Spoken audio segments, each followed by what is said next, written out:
Under water golden mini tractor restoration. Kunal एक mechanic था। वो किसी भी पुरानी और खराब गाड़ियों का रिस्टोरेशन करने में माहिर था। एक बार कुणाल रास्ते पर ही एक कार का रिस्टोरेशन करता है। तब कार का मालिक कहता है, अरे वाह कुणाल, तुमने तो कमाल ही कर दिया।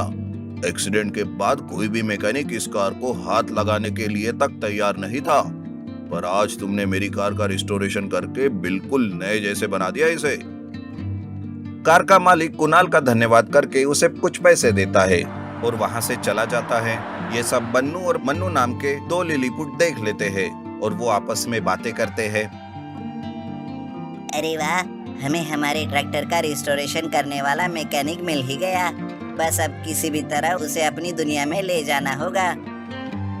दरअसल वो दोनों लिलीपुट अपनी दुनिया से आए थे जो पानी के नीचे थी।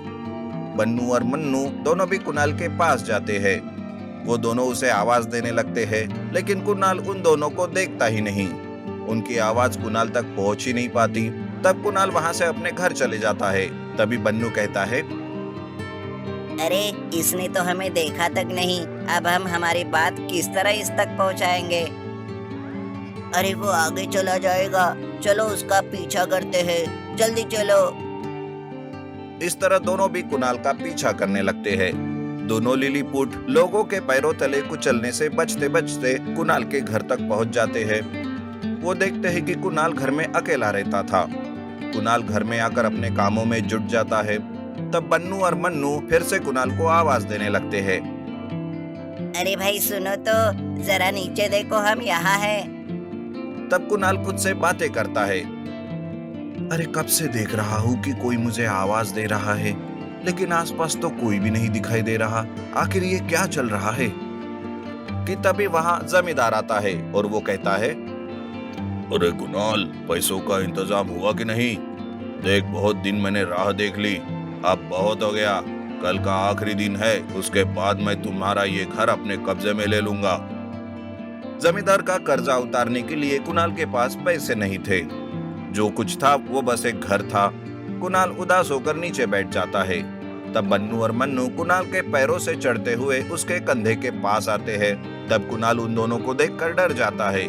बन्नू कहता है, अरे ऐसे डरो मत, हम तुम्हें कब से आवाज दे रहे हैं। देखो, तुमने अगर हमारा काम कर दिया तो तुम जमींदार का कर्जा उतार सकते हो। हमने तुम दोनों की पूरी बातें सुन ली। बस तुम्हें हमारे साथ पानी के नीचे हमारी दुनिया में आना है और हमारा मिनी ट्रैक्टर का रिस्टोरेशन करना है। इसके बदले हम तुम्हें ढेर सारा इनाम देंगे। दोनों की बातें सुनकर कुणाल मन ही मन में सोचता है, अरे ये छोटे छोटे लिलीपुट तो खुद की मदद नहीं कर सकते, ये मेरी क्या मदद करेंगे? क्या इनके पास इतने सारे पैसे होंगे भी? चलो, मिनी ट्रैक्टर का अगर रिस्टोरेशन मैं कर भी लूं तो वो पानी के नीचे कैसे हो पाएगा? कहीं कोई गड़बड़ तो नहीं? ये सोचकर कुणाल मन ही मन में डर जाता है, लेकिन बन्नू और मन्नू उसे दिलासा देने लगते हैं। तब कुणाल उनकी बात पर विश्वास रखकर बन्नू और मन्नू के साथ जाने का ठान लेता है। कुणाल उन दोनों लिलीपुट के साथ तालाब के पानी के नीचे चला जाता है, जहाँ पर लिलीपुट की एक अलग ही दुनिया रहती है। कुणाल को बन्नू और मन्नू अपने मिनी ट्रैक्टर के पास ले जाता है। वो मिनी ट्रैक्टर बहुत ही खराब हालत में था। तब कुणाल उस ट्रैक्टर का रिस्टोरेशन करता है और जैसे ही रिस्टोरेशन पूरा हो जाता है, वैसे ही वो मिनी ट्रैक्टर एक गोल्डन मिनी ट्रैक्टर में बदल जाता है। तब बन्नू खुशी से कहता है, तुम्हारा बहुत बहुत धन्यवाद कुणाल।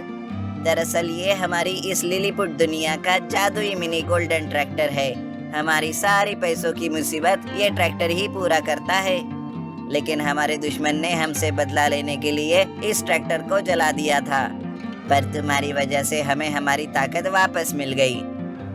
बन्नू और मन्नू कुणाल का धन्यवाद करते हैं और उसे उसी गोल्डन मिनी ट्रैक्टर से पैसे निकालकर कुणाल को देते हैं। कुणाल उन पैसों से जमींदार का सारा कर्जा उतार देता है और बाकी बचे पैसों से वो गरीब लोगों की मदद भी करता है और हमेशा खुशी खुशी से रहने लगता है। Under water bullet train restoration. कई साल पहले की बात है। सुदेश नाम का एक इंजीनियर एक गांव में रहता था।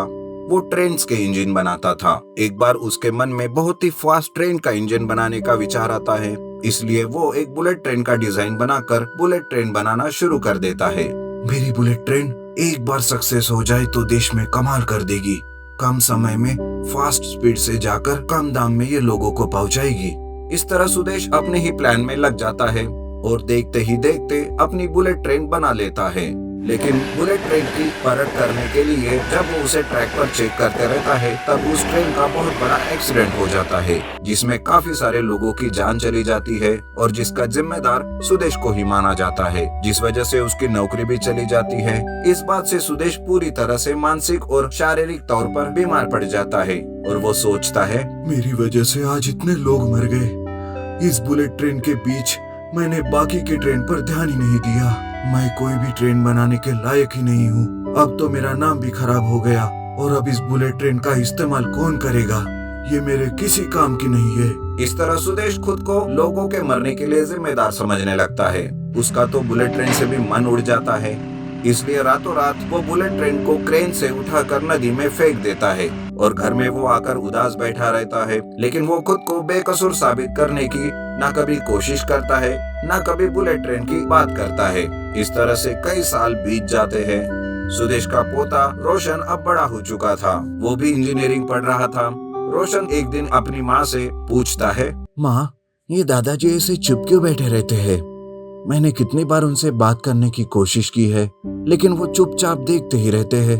बेटा, अब तुम्हें क्या बताऊं? दादाजी की भी एक कहानी है, कभी समय रहा तो बता दूंगी। अब तुम अपनी पढ़ाई पर ध्यान दो, जाओ और पढ़ाई करो। माँ रोशन को कुछ नहीं बताती। अब रोशन के मन में वही बात चल रही होती है। वो दादाजी के बारे में जानने के लिए उनके रूम में जाता है और उनके रूम में ढूंढते हुए उसे एक बुलेट ट्रेन का डिजाइन मिलता है और उसके संबंधित सारे के सारे पुराने पेपर और दस्तावेज भी मिलते हैं, जहाँ पे दादाजी का इनोवेशन और उनके खिलाफ सब कुछ लिखा हुआ था। रोशन वो सारी चीजें लेकर अपनी माँ के पास जाता है। तब उसकी माँ उसे सारी बात बताती है। अरे बेटा, वो तुम्हारे दादाजी ना एक बहुत बड़े इंजीनियर थे। तुम्हारे दादाजी ने एक बुलेट ट्रेन बनाई थी, पर उनके साथ एक हादसा हो गया था, जिस वजह से उनकी आज ऐसी हालत हो गई है। मेरे दादाजी की बुलेट ट्रेन अब मैं सबके सामने लाऊंगा और दादाजी पर लगा हुआ दाग भी मिटा दूंगा। इस तरह रोशन दादाजी ने जिस नदी में बुलेट ट्रेन को फेंक दिया था, उसी नदी में बुलेट ट्रेन को ढूंढने जाता है। वो नदी के अंदर बुलेट ट्रेन को ढूंढ लेता है, लेकिन कई साल से पानी के अंदर रहने की वजह से ट्रेन की हालत बहुत खराब हो चुकी थी। रोशन एक क्रेन से उस बुलेट ट्रेन को नदी के बाहर निकालता है। उसे देखकर वो कहता है, इतनी मेहनत से दादाजी ने ये बुलेट ट्रेन बनाई, पर देखो आज इसकी क्या हालत हो गई है। कोई बात नहीं, मैं भी अपने दादाजी का पोता हूँ। इस ट्रेन का ऐसा रिस्टोरेशन करूंगा कि जिससे वो सब देखते रह जाएंगे। ऐसा कहकर रोशन उस बुलेट ट्रेन का रिस्टोरेशन करना शुरू करता है। कुछ ही दिनों में ट्रेन का रिस्टोरेशन हो जाता है। तब रोशन तुरंत ऑफिस के बड़े और पुराने ऑफिसर के पास जाता है और उन्हें बुलेट ट्रेन के बारे में बताता है। ये सुनकर वो ऑफिसर कहते हैं, हमें सुदेश जी के बारे में पता है। उस जमाने में उनका बहुत बड़ा नाम था। आज उनकी बुलेट ट्रेन से हमारी काफी मदद होगी। मुझे भी वो बुलेट ट्रेन देखनी है बेटा। रोशन ऑफिसर को बुलेट ट्रेन दिखाता है।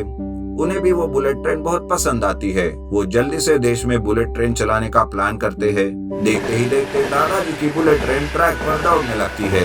रोशन दादाजी को ये सारी बात बताता है, जिस वजह से दादाजी रोने लगते हैं और वो कहते हैं, मेरे बेटे, आज तुम्हारी वजह से मेरी बुलेट ट्रेन शहर में चलेगी।